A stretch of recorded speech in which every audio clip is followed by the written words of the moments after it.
So there's lots of stuff that you can buy for 400 quid here in the UK, like this Epiphone ES339 semi-acoustic guitar, 4.7 pairs of the Liberate Nitro 2 from Puma at Sports Direct, and a seated season ticket at Yeovil Town FC, plus you got enough to buy a programme for every game and also a pint or two. 400 quid is also the cost of this new Adidas shoe, the Adios Pro Evo 1, and that is if you actually get picked out of a draw as well. So it's not just as easy as going and buying it. So with this Adizero Adios Pro Evo 1, they're releasing 521 pairs. You can enter a draw, and if you're picked out, you'll get the chance to spend your 400 quid to get the shoe. Now, I wouldn't imagine there's too many per size, so I wouldn't hold out too much hope, really, that your wad of cash will disappear to the three-stripe brand. The thing that's blowing my mind, though, about this shoe is that apparently Adidas are saying that it only lasts for one marathon, plus a little bit of familiarization time with the shoe.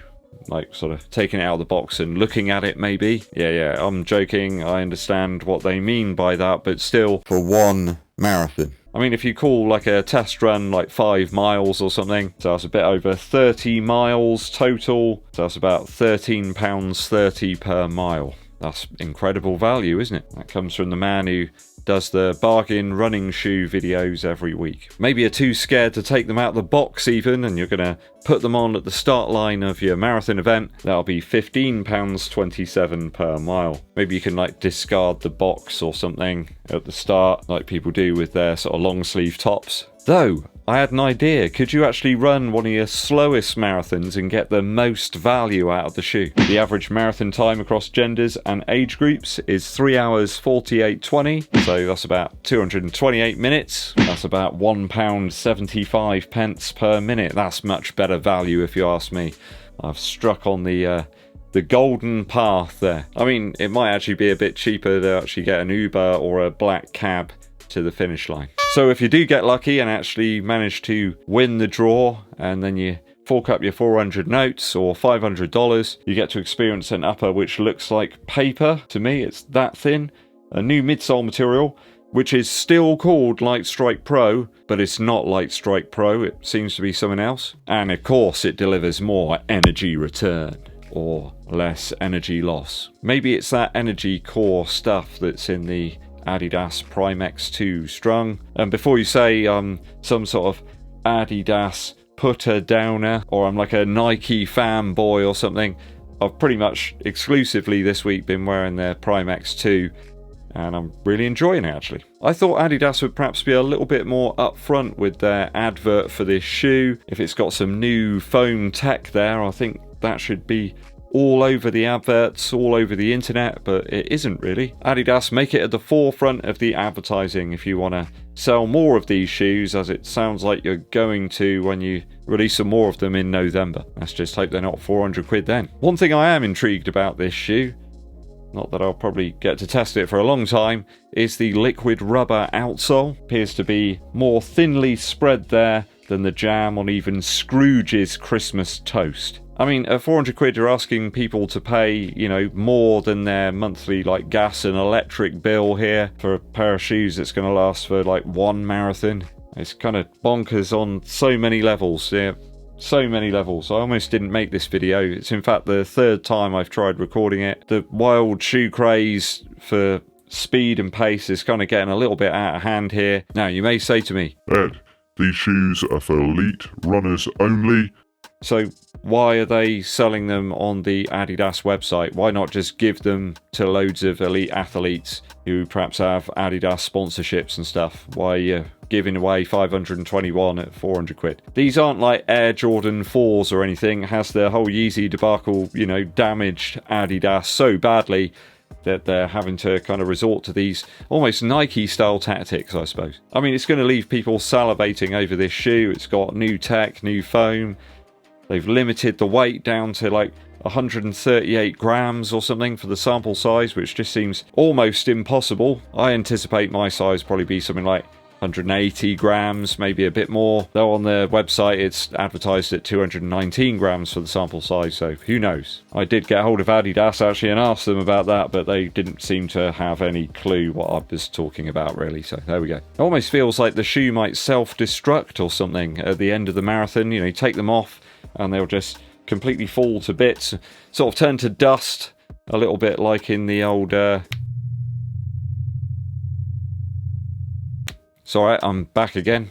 We managed to collect all the stones. Okay. You may also say, Ed, they're only making 521 of these available. You know, wash your beef. It's another load of foam and rubber and plastic. It's a bit like those hyped up Travis Scott Nike shoes. Yeah, people get lucky and maybe able to get a pair. Most people will never be able to see them or even touch them, let alone afford them on the resale market. And I see loads of pairs of these shoes heading to the resale market. Now, let's not forget as well that there's hundreds of pairs of Adidas shoes currently sat like on the bargain bin shelves of TK Maxx. Get yourself a pair of Adios Pro 2s, maybe some Solar Boosts or something, are perfectly good running shoes, and they're not going to cost you anywhere near 400 quid. If they're just for elites, why are they making 521 of them? Why not just give them to loads of Adidas sort of elite or sub-elite runners? I can't imagine that Adidas will just keep this one under wraps for ages. Why bother to mention it on the website and have some sort of draw for it? There'll clearly be some more of them down the line, so I wonder what the odds are of you even winning the chance to buy these shoes. Normally Adidas will have size runs of about 20 different sizes, I suppose. This time though we have 22. Of course they won't be evenly distributed across all of the sizes.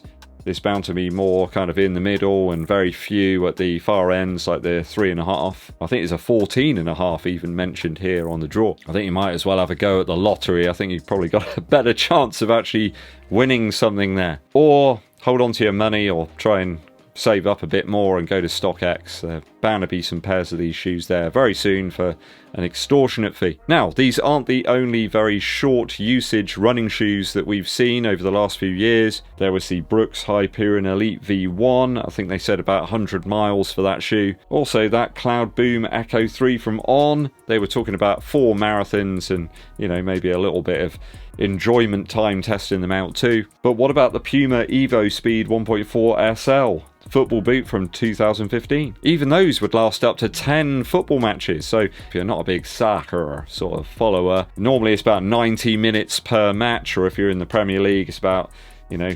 130 or something these days. So that's 900 minutes of fun that you could possibly get out of the Puma Evo Speed 1.4 SL. That's way more use than the Adidas model, I guess. For reference, that football boot was 103 grams. It's about 3.6 ounces in the sample size. I really think it's odd releasing a shoe like this, even in a very small supply and small quantity, at £400. The current economic crisis, you know, it's really biting people. People are just happy to have some shoes, let alone ones that cost £400. I guess if you were even a sub-elite or kind of high-level club runner and you were to get a pair of these shoes, are they granting you some significant advantage over everybody else? You know, pay to win. I'll leave you to decide that in the comments, people. There are a few people out there on the various different socials trying to actually justify the price of this shoe.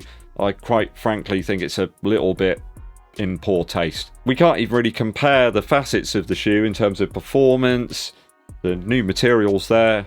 Obviously, if the actual performance of the shoe fades after one marathon. And there's not really any information there to back up the claims of additional energy return from the shoe. I mean, it seems like the performance here is a little bit down to the lightness of the shoe, a lighter upper, minimised rubber. Is that worth the potential improvement to the performance, you know, based on the price? I think diet, sleep, knowledge of the course perhaps, and getting lucky with the weather maybe are probably cheaper options. Especially when perfectly good super shoes can be bought for like about 150 quid here in the UK.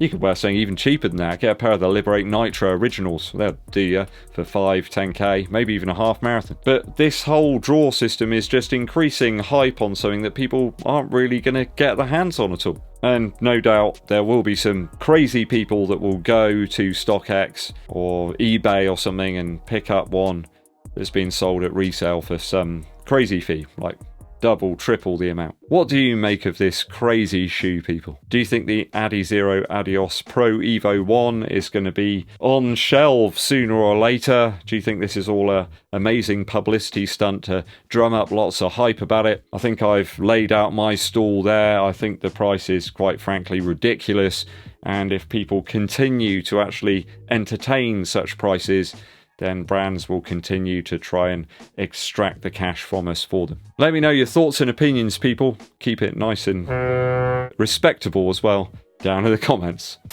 Musical interlude time. Some dark sounds today from Sleeps with Angels by Neil Young and Crazy Horse. I can remember listening to this album for the first time. It's probably like 2000, I think.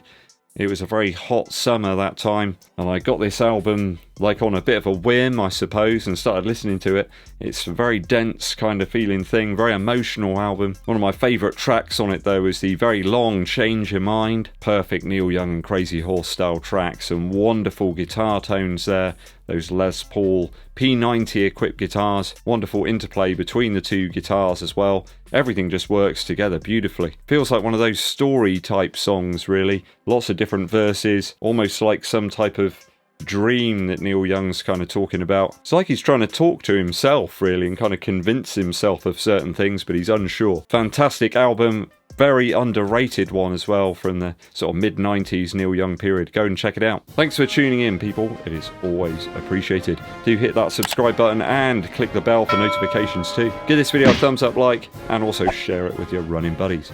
My name's EDDBUD, and I'll be seeing you